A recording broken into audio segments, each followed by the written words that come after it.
Previously in 2019, I was inactive 5 times for reasons such as getting kicked out a lot again, only to be introduced to a lot of illegal activity out on the streets, trying to get out of the house and look for jobs. I had a couple of them, but ended up losing both. In this video, I'm going to extend on it by talking about being stuck at the house and being homeless some more, trying to complete school, getting a girlfriend, and how shit was already falling apart. Yo everybody, this is part 4 of this mini-series. Before we get into this video, please make sure to give this video a like, subscribe if you're new to my content, and don't forget to click the bell. Share this video to anybody, and let's play the inactivity chronology in 2020.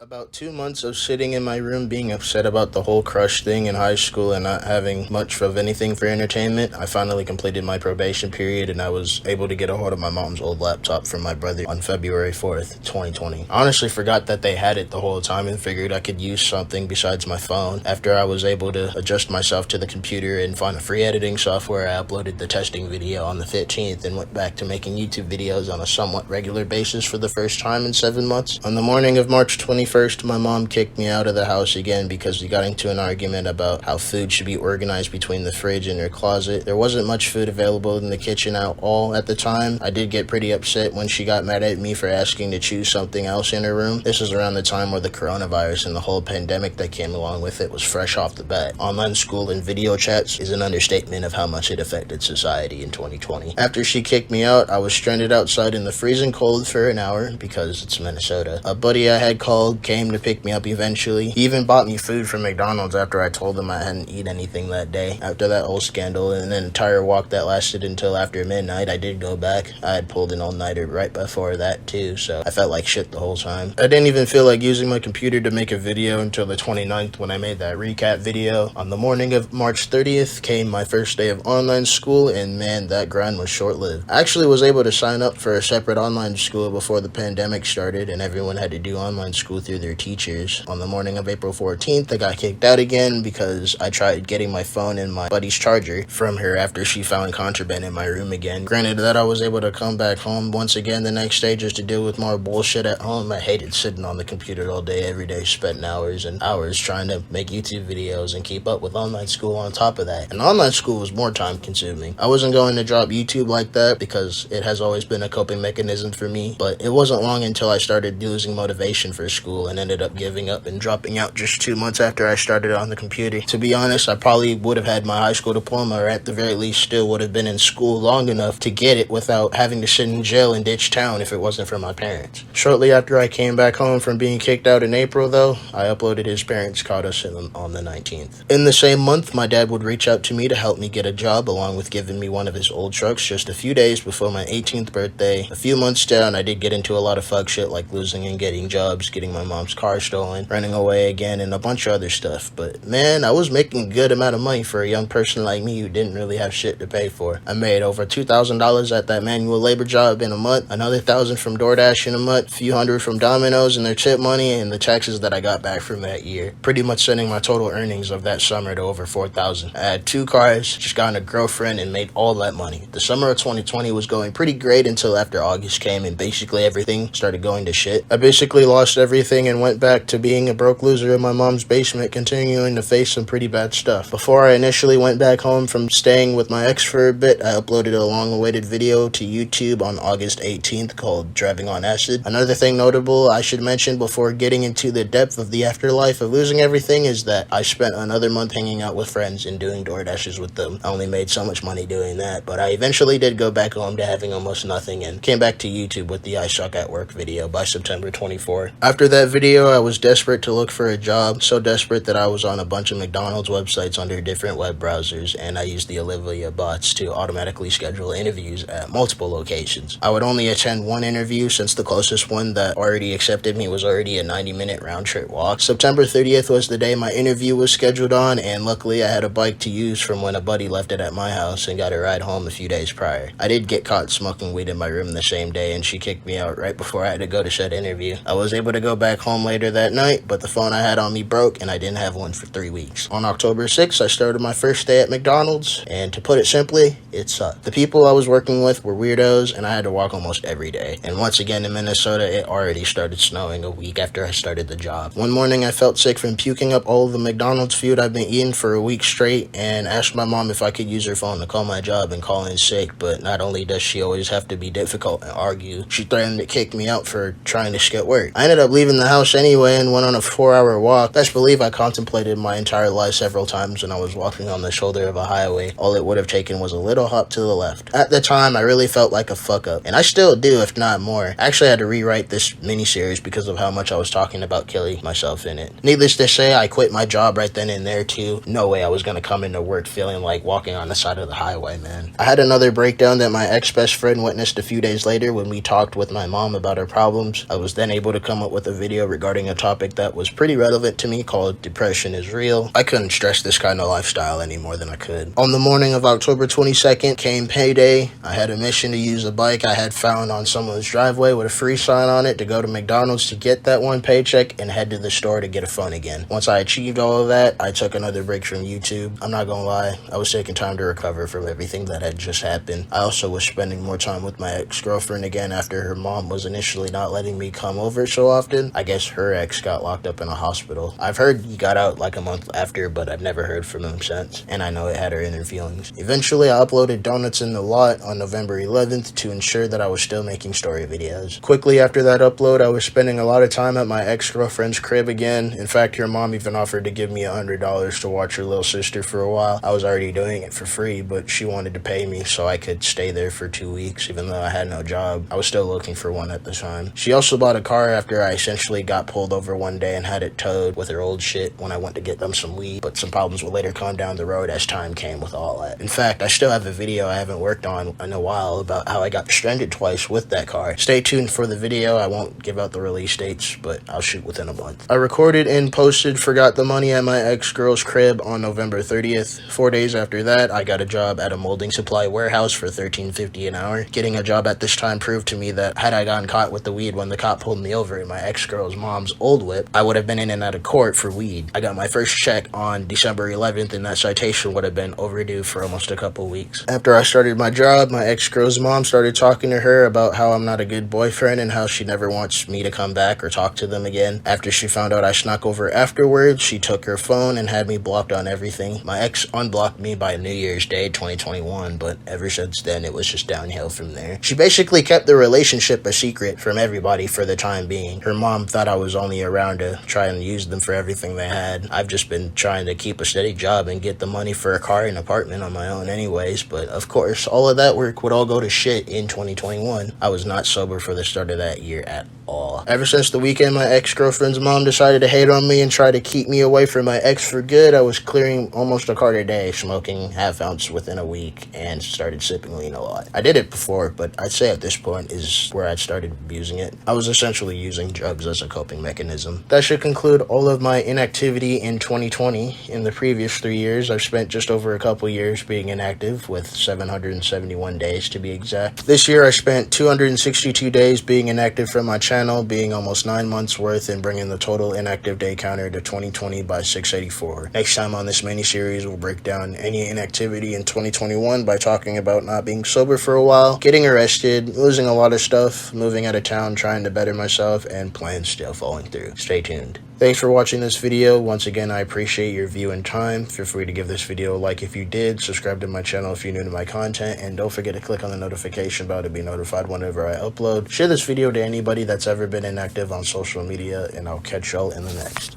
Peace out. Sauce.